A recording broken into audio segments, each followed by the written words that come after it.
for allowing myself and these two wonderful students, Taylor Lashley and Tamaris Dixon, to present to the Rotary today. My name is Jamie Counterman, and I am a mathematics teacher here at Chester High School. I would like to begin with a fourth dimension journey back to 1992, the year I graduated Chester High. I had recently purchased my first computer, a Tandy 1000 with a 5 1/4 inch floppy drive. I also still owned a Casio calculator that distributed incorrect answers when the batteries were low. At least that's what I told Ms. Ella Stevenson when I did not do well on her quiz one day in school. Now, while a student at Clemson University, I discovered that there was a new way of communicating called email. One of my professors informed me that he had emailed all our assignments to the class. I had never heard of the internet, let alone email. I fell in love with the internet and all the information that was made readily available.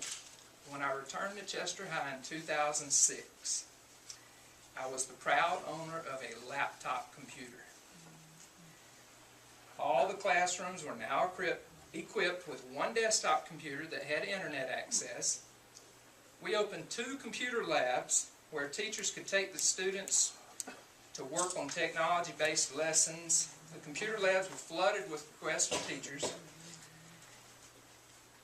We arrived back at Chester High through our journey to the dawn of a new era. I'm delighted to present the HP Elite 900 tablet device.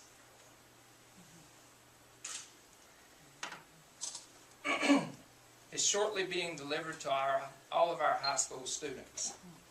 With these devices, our students will be provided with the skills they need to be successful in the 21st century.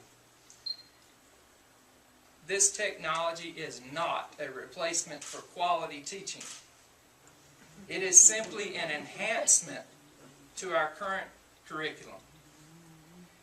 These tablets will become classroom tools that will boost student interest, motivation, and productivity.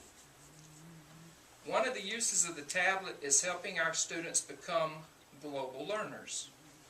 We can now Skype or FaceTime to classrooms across the globe. The video conferencing capabilities such as those will allow our students to seek out information from their sources. Suppose a student is conducting a scientific report. The student can now reach out and conduct an interview with that scientist live. Watch as Tamaris demonstrates an app called Travel.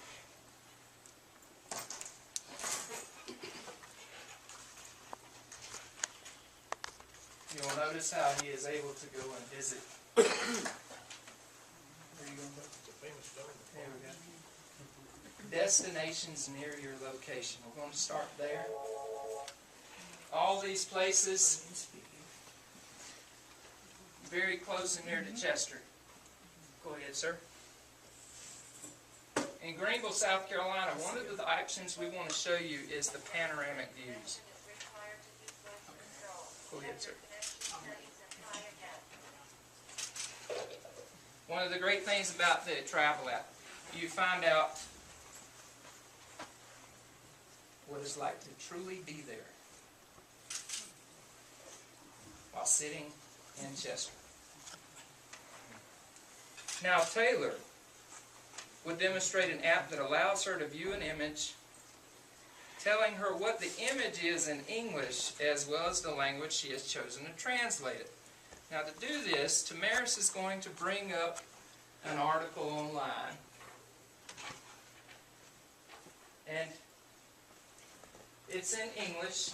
It's trying to help him get healthier with sports. Now, Taylor is going to hold her device to his, and all the English will become Spanish in the exact location of where it should be. Now, as a teacher, I look at this and I'm saying, wow, the kids are going to get so much extra practice where they need it, when they need it.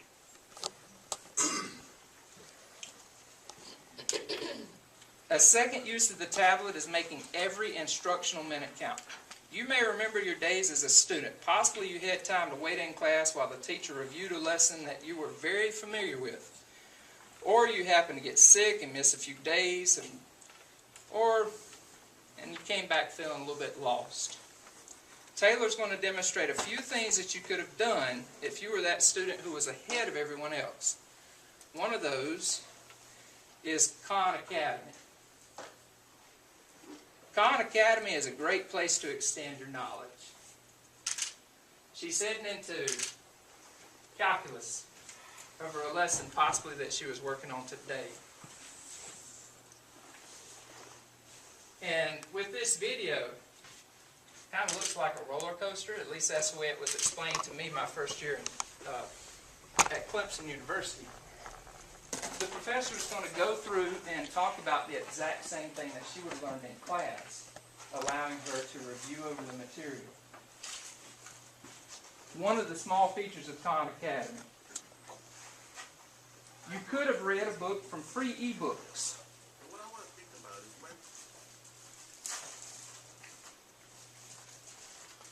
Free books allows the kids to download a book onto their device while they have internet and read it at their pleasure.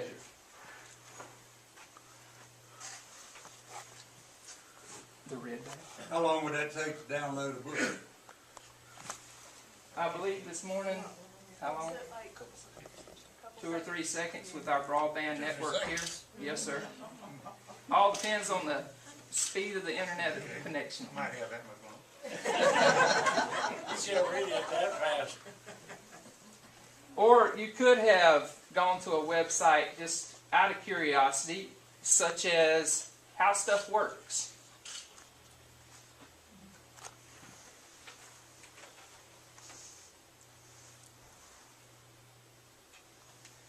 In here, where are you headed to, ma'am? To the sites? Okay.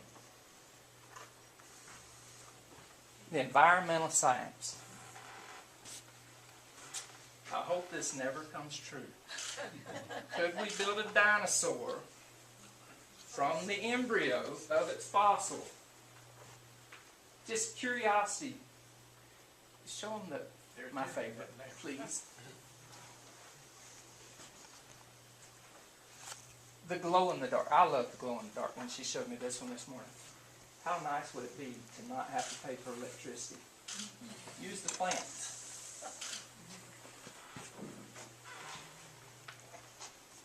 Now, if you were the student that had missed class time, Tamaris will demonstrate how you could have prepared for a quiz in chemistry using something called the periodic table.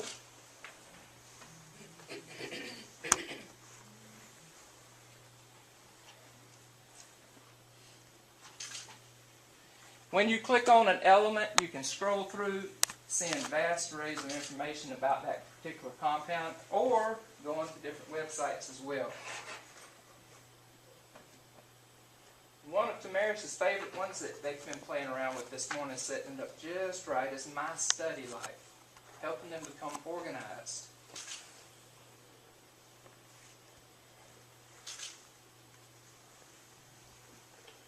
It allows you to plan out your school days, as well as keep up with your homework and stuff. Now, business owners are currently seeking employees that work well together. Teachers can provide notes to students through Edmodo and SkyDrive. The students and teacher can edit it together using Microsoft OneNote. Now, we're going to demonstrate this. It's kind of easy to tell. You'll notice at the top of the screen it says Spanish 4, but there's not a lot of stuff above that. That is Tamaris' machine. Go ahead and click over to yours, ma'am. Now if you'll notice at the top you see all the editing things. That is Taylor's machine. They're going to simultaneously work on the same document from 2 different computers. Go ahead, guys.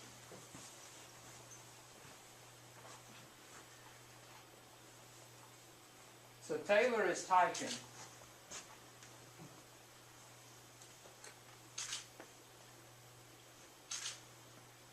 And it's on Tamaris' computer.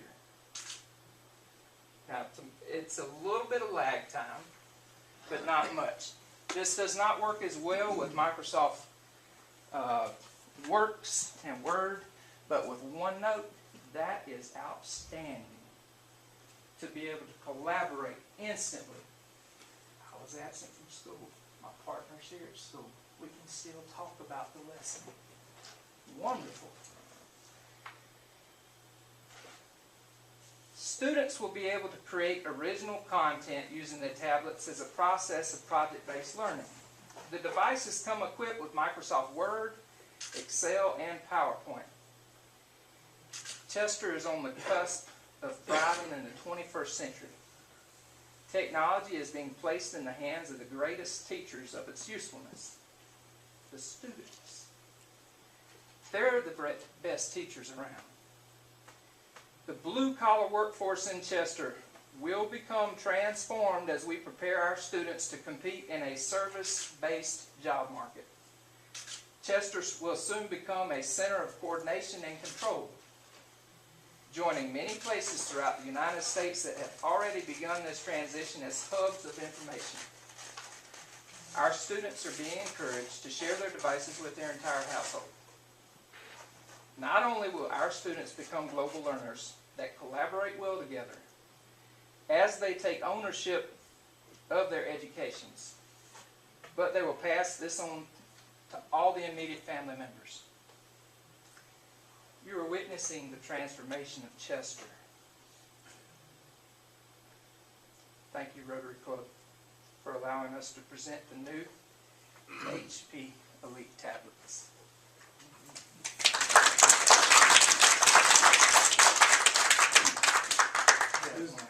Is that the very latest in technology? Yes, sir. At the time that this device was brought out to the schools, that it was selected, it was the top of the line. I've just graduated up from the razor phone, so. I'm right on top of it. I want to know who's write my term paper. There are tons of other types of devices. This device has its own unique operating system, allowing us to do so many things with it, giving the kids so much control of their own education. Do they lease this, or are they lending for the thing, or are they allowed to buy it, or what is the HP? They're not going to be allowed, right off the bat, this is our plan. Sometime in January, February, and I don't want to, this is John Stiver. He is our director of High Tech, which is our technology initiative. So I don't want to give him a heart attack sitting at this table. Sometime in January or February, all of the kids in 9 through 12 are going to get these devices. And the plan is, because the kids really don't need the training. Am I right, Jamie? Yes, ma'am. In 30 seconds. I gave the devices to these two young folks over here, and I was immediately looking, how did you do that? Normally, I'm the guy that people come to. How did you do that? No, I'm asking other folks because they adapt so well. Everything's push, touch. It's a world they grew up in. We need them to teach us. Can we pass that around? Oh, yes, Anyway, in grades 9 through 12, they'll get them in January, February. And then we will take them back up in May to do what's called refresh, where we check them and make sure everything's working, and, you know, if there's any damage or whatever, we can take care of that. Then next year, the plan is to take the senior devices and put them back down into the 8th grade, and the 9th grade class will get, every successive 9th grade class will get new devices. And there's a reason for that. Technology changes so quickly that in a span of about 4 years, you really are going back to a razor phone. If you don't Well, I got an iPhone change now. that. But half time I get Surrey when I'm just trying to turn it on. She wants to know how she can help me. I'm not turning it on. I don't need any help. I still got a slipstick. But it's outstanding.